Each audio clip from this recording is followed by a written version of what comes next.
जय शिव शंभु, जय श्री सीताराम। उम्मीद है आप सब अच्छे होंगे और मैं देवाधिदेव महादेव से और प्रभु श्री रामचंद्र जी से प्रार्थना करूंगा कि वे आपके और आपके समस्त परिवार पे अपनी दया दृष्टि, करुणा, कृपा, ममता बनाए रखें और आपका जीवन मंगलमय हमेशा बना रहे। इस श्रावण मास में आज हम लोग जो कथा श्रवण करने वाले हैं वो है माता पार्वती की परीक्षा।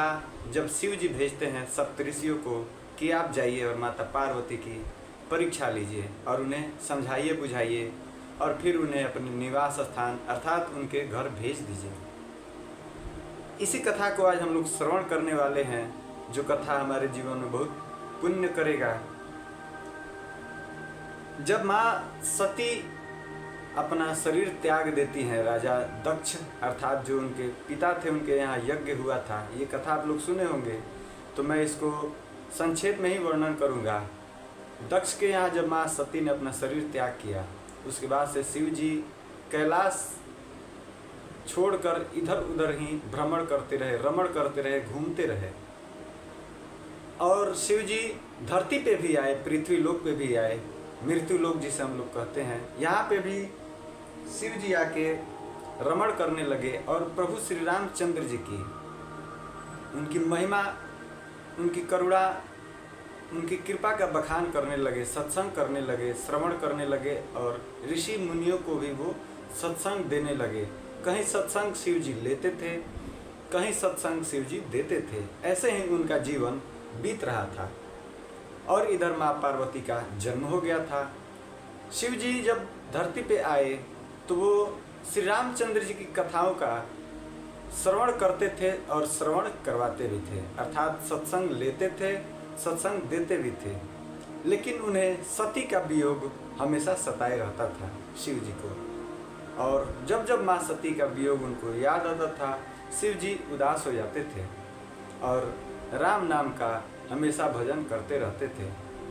आप लोगों ने सुना ही होगा कि रामचरितमानस में लिखा है कि शिव जी ही एक बार माँ पार्वती से कहते हैं कि उमा कहूँ मैं अनुभव अपना, सत हरि भजन बाकी सब सपना। वही दशा थी शिव जी का।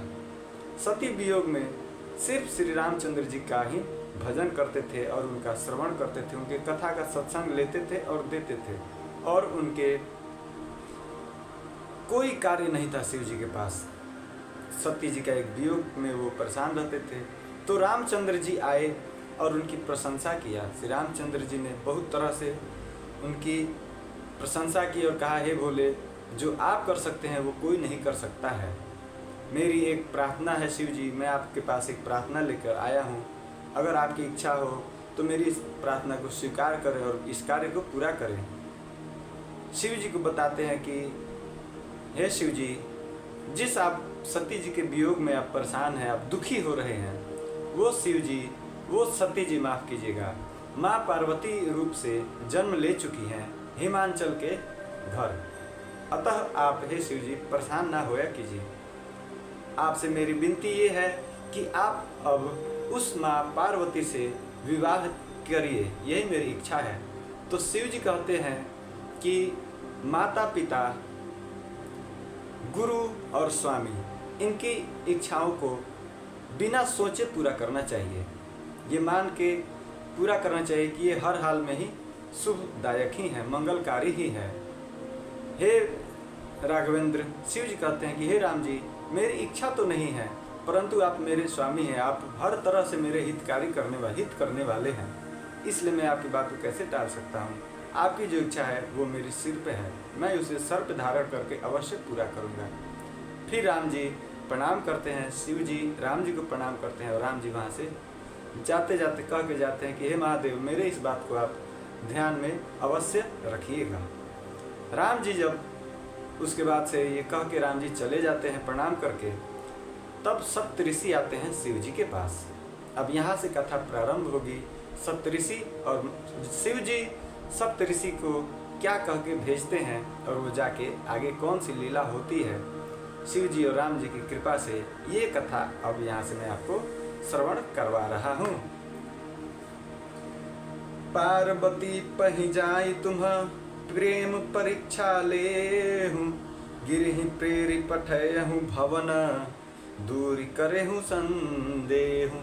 शिव जी सप्त ऋषियों से कहते हैं कि आप लोग पार्वती जी के पास जाकर उनकी प्रेम की परीक्षा लीजिए, और हिमांचल को कहकर, जो माँ पार्वती के पिता थे, हिमांचल को कहकर उन्हें पार्वती को लिवाल जाने के लिए भेज दीजिए। पार्वती को घर भिजवाइए और उनके संदेह को दूर कर दीजिए। अर्थात हिमांचल राजा के मन में कोई संदेह हो या माँ पार्वती के मन में कोई संदेह हो, आप लोग जाकर उस संदेह को दूर कीजिए और प्रेम परीक्षा लीजिए। देखिए, ये प्रथम प्रेम परीक्षा है जो माँ पार्वती और शिव जी करवा रहे हैं माँ पार्वती जी का। आज भी प्रेम परीक्षा चलती है। पहले भी शिव जी ने एक बार प्रेम परीक्षा माँ पार्वती का लिया था। इसीलिए कहा जाता है कि हर कोई आज सावन में खासकर लोग सोमवारी भूखता है, या ऐसे भी पूरे साल भर अगर आप सोमवारी करते हैं तो लोग ज़्यादातर यही कहते हैं कि शायद इनको अच्छा पति चाहिए या अच्छी पत्नी के लिए लोग शिव जी का आराधना करते हैं, सोमवारी करते हैं। और भी इच्छाएं से करते हैं, लेकिन ज़्यादातर जो अविवाहित होते हैं वो यही उद्देश्य लगभग उनका होता है। तो सप्त ऋषि को शिव जी जब भेजते हैं तो आगे ऋषि जाते हैं पार्वती जी को, तो पार्वती को कैसे देखते हैं, मानो मूर्तिमान तपस्या ही हो, अर्थात कोई मूर्ति बैठी हो जो तपस्या में लीन हो। उसके बाद से मुनि बोलते हैं कि हे शैल कुमारी, तुम किस लिए इतना कठोर तप कर रही हो। सप्त ऋषि अब जाते हैं उस जंगल में जहाँ माँ पार्वती तपस्या करती हैं शिव जी को पाने के लिए।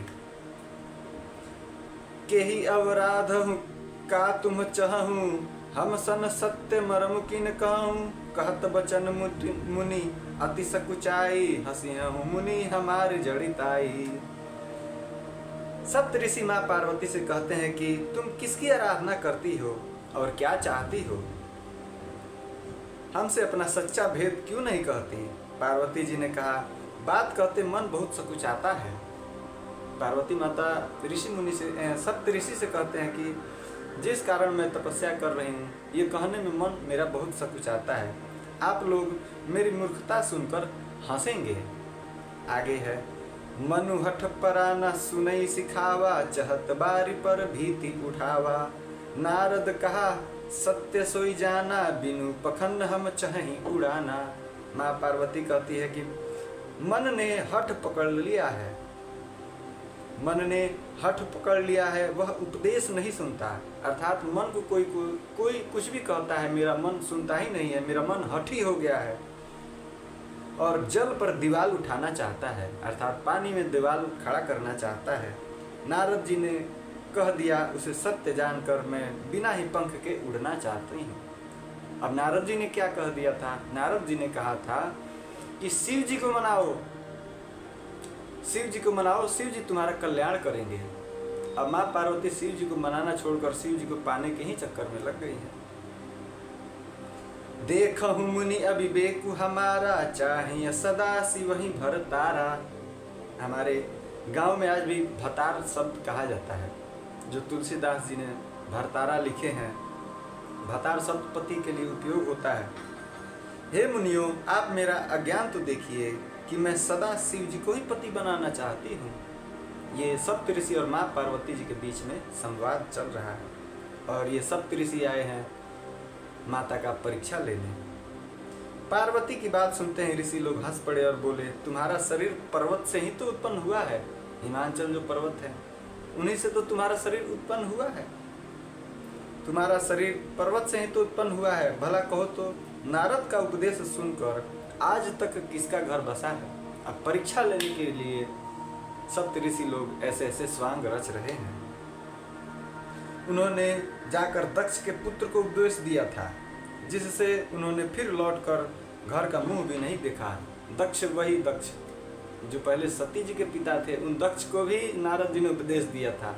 कहा जाता है कि कितने पुत्र थे दक्ष के, उनमें से जिस पुत्र को नारद जी ने उपदेश दिया वो सारे पुत्र साधु संत बैरागी हो गए। और दक्ष बहुत परेशान रहते थे कि मेरा एक भी पुत्र विवाह ही नहीं कर रहा है। नारद जी उपदेश दे रहे हैं और ये लोग साधु संत वैरागी हो जा रहे हैं। वही ये लोग कह रहे हैं सप्तऋषि कि एक बार दक्ष के पुत्रों को भी ज्ञान दिया था उन्होंने, और उसका नतीजा ये हुआ कि आज तक कोई उनका मुंह ही घर वापस आए ही नहीं दक्ष के पुत्र, जिससे उन्होंने फिर लौटकर घर का मुंह नहीं देखा है। चित्रकेतु के घर को नारद ने ही चौपट किया। फिर यही हाल हिरण्यकश्यपु का हुआ। जो स्त्री पुरुष नारद की सीख सुनते हैं वे घर बार छोड़कर अवश्य ही भिखारी हो जाते हैं। ऐसा सप्तऋषि माँ पार्वती को भड़का रहे हैं, ऐसा कह रहे हैं। शरीर पर सज्जनों के चिन्ह हैं, वे सभी को अपने समान बनाना चाहते हैं। यानी नारद जी चाहते हैं सब लोग मेरे जैसे हो जाएं और सीताराम सीताराम नारायण नारायण करते रहे और भ्रमण करते रहें। ये नारद ऐसा ही चाहते हैं। सप्तऋषि माँ पार्वती से देखिए कैसे कैसे लीलाएं कर रहे हैं। उनके वचनों पर विश्वास मानकर तुम ऐसा पति चाहती हो जो स्वभाव से ही उदासीन है और वो गुणहीन है, निर्लज है, बुरे वेश वाला है, नर कपालों की माला पहनने वाला, कुलहीन, जिसका कोई कुल नहीं है। शिव जी को कहते हैं ना कि वो अजन्मा है, अनादि है, शिव जी का जन्म नहीं हुआ। वही कहते हैं वो कुलहीन है, जिसका कुल ही नहीं है, घर बार का, बिना घर बार का है, कैलाश पर्वत पर रहने वाला, पेड़ के नीचे रहने वाला, नंगा और शरीर पर सांपों को लपेट के रखने वाला है। हे पार्वती तुम उससे विवाह करना चाहती हो? सप्तऋषि कहते हैं अब सुख सोवत सोचु नहीं, भीख मांगी भव खाहि, सहज एकाकिन्ह के भवन, कबहु किनारी खटाहि। अब शिव को कोई चिंता ही नहीं रही। आगे सप्तऋषि कह रहे हैं भीख मांग कर खा लेते हैं और मुख और सुख से सोते हैं। भीख मांग के खाते हैं शिव जी और सुख से सोते हैं। ऐसे स्वभाव से ही अकेले रहने वाले के घर भी भाला क्या कभी स्त्रियां टिक सकती हैं? जो आदमी भीख मांग के खाता हो, बिना घर द्वार का हो, कपड़े ढंग का नहीं पहनता हो, भूतों जैसा भेष धारण किया हो, उसके घर क्या स्त्री टिक सकती है? सप्तऋषि कहते हैं अभी हमारा कहा मानो, हमने तुम्हारे लिए अच्छा वर विचारा है, बहुत ही सुंदर, पवित्र, सुखदायक और सुशील है, जिसका यश और लीला वेद गाते हैं। अब सप्तऋषि कहते हैं माँ पार्वती से कि हमारी बात मानो, तुम्हारे लिए एक बहुत अच्छा हमने दूल्हा देख कर रखा है, जो सुंदर है, ऐश्वर्य वाला है, वेद भी उसकी बहुत प्रशंसा करते हैं। वह दोषों से रहित है, अर्थात उसमें कोई दोष नहीं है। सारे सद्गुणों की राशि, लक्ष्मी का स्वामी, अर्थात लक्ष्मी का स्वामी और बैकुंठपुरी का रहने वाला है। हम ऐसे वर को लाकर तुमसे मिला देंगे। यह सुनते ही पार्वती जी हंसकर बोलने लगी। क्या पार्वती जी कहती हैं कि सत्य कहे गिरि भवतनु एहा, हठ न छूट छूटे बरुदेहा, कनकौ पुनि पशान तय होई, जा रहे हूँ सहजु न परिहर सोई। आपने यह सत्य ही कहा कि मेरा यह शरीर पर्वत से उत्पन्न हुआ है, इसलिए हठ नहीं छूटेगा। हे सप्तऋषि, हठ नहीं छूटेगा। शरीर भले ही छूट जाए, सोना भी पत्थर से ही उत्पन्न होता है, सो वह जलाए जाने पर भी अपने स्वभाव सुवर्णत्व को नहीं छोड़ता है। अतः मैं नारद जी के वचनों को नहीं छोड़ूंगी, चाहे घर बसे या उजड़े। इससे मैं नहीं डरती। जिसको गुरु के वचनों में विश्वास नहीं होता है, उसको सुख और सिद्धि स्वप्न में भी सुगम अर्थात सरल नहीं होती है। महादेव अवगुण भवन, विष्णु सकल गुण धाम, जेहि कर मनुरम जाहि सन, तेहि तेहि सन काम।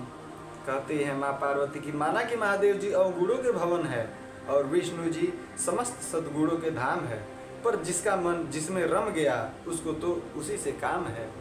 अर्थात प्रेम नहीं देखता है कि कौन गरीब है कौन अमीर है, प्रेम अंधा होता है। यही माता कहती है कि जिसका मन जहाँ लग गया, अब उसको क्या लेना देना है कि गरीब अमीर, शक्तिशाली, कमजोर हो, धनवान हो, निर्धन हो, उससे क्या मतलब है। जहाँ उसका दिल लग गया, उसका मन लग गया, अब तो उसको उसी से काम है। हे मुनीश्वरों, यदि आप पहले मिलते तो मैं आपका उपदेश सिर माथे रख कर सुनती, परंतु अब तो मैं अपना जन्म शिव जी के लिए हार चुकी हूँ। फिर गुण दोषों का विचार कौन करे? जब मैंने पहले ही शिव जी को अपना पति मान लिया है, तब उनका गुण अवगुण देखकर मैं क्या करूँगी? हाँ, लेकिन आप लोग पहले मिले होते तो आपके बातों को मैं मानती। माँ पार्वती कहती हैं, यदि आपके हृदय में बहुत ही हठ है और विवाह की बातचीत बरेकी किए बिना आपसे रहा नहीं जाता, तो संसार में वर कन्या बहुत है। खिलवाड़ करने वालों को आलस्य तो होता नहीं, और कहीं जाकर कीजिए। माँ पार्वती कहती हैं सप्तऋषियों से, सप्तऋषि वहाँ पे अपना भेष बदल के गए हैं। सप्तऋषियों से कहता है कि आपको और इतना ही चिंता है विवाह कराने के लिए, तो धरती पे तो बहुत वर हैं, बहुत कन्या है, जाइए किसी और का शादी विवाह कराइए अगर आपको इतना ही जिद है तो। मेरा तो करोड़ों जन्म तक यही हठ रहेगा कि या तो शिव जी को वरूंगी, नहीं तो कुमारी ही रह जाऊंगी। स्वयं शिव जी 100 बार कहें तो भी नारद जी के उपदेश को नहीं छोड़ूंगी। अर्थात शिव जी भी आकर कहें कि तुम मुझे विवाह मत करो, मैं तुमसे नहीं करूंगा, उसके बाद भी मैं हार मानने वाली नहीं हूँ। मैं शिव जी से ही विवाह करूंगी, चाहे शिव जी ही आकर 100 बार कह दे। मैं पापरमु कहीं जगदम्बा, तुम गुरु गवनहु भयउ विलंबा। देखी प्रेमी बोले मुनि ज्ञानी, जय जय जय जगदम्बिके भवानी। सप्तऋषि भी अब समझ गए कि माता पार्वती अपना हठ नहीं छोड़ने वाली है, इनका प्रेम निश्चल है। जगत जननी पार्वती जी ने फिर कहा कि मैं आपके पैर पड़ती हूँ, आप अपने घर जाइए, बहुत देर हो गई। शिव जी में पार्वती जी का ऐसा प्रेम देखकर ज्ञानी मुनि बोले कि हे जगत जननी भवानी, आपकी जय हो, आपकी जय हो, आपकी जय हो। तुम माया भगवान शिव, सकल जगत पितुमात। नाई चरण सिर मुनि चले, पुनि पुनि हर सतगात। आप माया हैं और शिव जी भगवान है। सप्तऋषि बोल रहे हैं माँ पार्वती से कि हे माँ पार्वती, आप माया हैं और शिव जी भगवान हैं, आप दोनों समस्त जगत के माता पिता हैं। यह कहकर मुनि पार्वती जी के चरणों में सिर नवाकर चल दिए। उनके शरीर बार बार पुलकित हो रहे थे। और अगली कथा इसको फिर से अच्छा लगेगा आपको तो मैं बनाऊंगा, इसको आगे बढ़ाऊंगा। अब इनके कहने के बाद माता पार्वती जाती हैं आगे। दिन रखा जाता है, जो अच्छे जो जानकार हैं शादी विवाह के दिन निकालने वाले, पत्रिका लग्न पत्रिका निकालने वाले, वो ज्ञानी लोग लगन पत्रिका निकालते हैं। वो पत्रिका ब्रह्मा जी के पास जाता है। फिर इधर तैयार होते हैं शिव जी, विष्णु जी, सारे देवी देवताएं, सारे जितने देवी देवता हैं सब लोग तैयार होते हैं। बारात निकलती है और अजब गजब का शिव जी का वेश होता है। उस वेश का भी अगर मैं अगला बारात, शिव जी की बारात नाम से बनाऊंगा कथा, उसमें मैं वर्णन करूंगा कि शिव जी कैसे कैसे रूप अपना धारण करते हैं और आगे कैसे कैसे लीलाएं करते हैं शिव जी। और श्री रामचंद्र जी जो हरि रूप में जाएंगे बारात में, इसका भी वर्णन मैं अगले कथा में करूंगा। आज जो आपने परीक्षा देखा, प्रेम की परीक्षा, जो शिव जी ने सप्तऋषियों को भेजा था कि आप जाइए माँ पार्वती का परीक्षा लीजिए और उन्हें घर भिजवा दीजिए हिमाचल से कह के, तो उसके बाद से यही होता है। सिर्फ सप्तऋषि जान जाते हैं कि माँ पार्वती हटने पीछे मुड़ने वाली नहीं है, इन्होंने पहले ही पति मान लिया है शिव जी का। तो वो लोग आकर शिव जी को सारी बातें बताते हैं, फिर आगे कथा ऐसे बढ़ती है। आज कथा को हम लोग यहीं विश्राम देते हैं। उम्मीद है आपको कथा ये अच्छा लगेगा। कमेंट में जय श्री सीताराम, हर हर महादेव जरूर लिखिएगा। सावन का महीना चल रहा है, मैं महादेव से एक बार और प्रार्थना करूंगा कि आपके और आपके समस्त परिवार पे हमारे शिव शंभू जो जल्द ही प्रसन्न हो जाते हैं, वे आप पे कृपा सदैव बनाए रखें। जय जय श्री सीताराम, जय जय शिव शंभू।